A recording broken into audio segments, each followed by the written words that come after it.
Hello mga kainday! Another day, another vlog of cooking ulam serye. Yan, naglaga lang tayo dyan ng balatong. Yan ang ating lunch for today.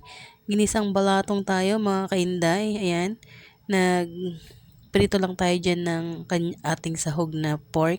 Then, sinabay ko na dyan yung bawang sibuyas. Dyan ko na rin sinangkot siya. Dyan ko na rin minekos-mekos. And then, isinali natin sa ating nilagang balatong. Ayan. Then, lalagyan natin siya ng patis. Yan ang ating pangpalasa. Ayan na. Haluin natin yan hanggang sa papakulo pa rin natin ang ating balatong. Ayan na mga kainday. Mekos-mekos-mekos lang. Ayan. At nilagay na rin natin, sabay natin yung ating another sahog na chicharong baboy. Yan. Pakukulaan pa rin natin yan hanggang sa medyo lumapot pa siya mga kainday. Yan. Mekos, mekos, mekos. Ayan na ang ating pananghalian. Busog na tayo dyan sa ginitang balatong.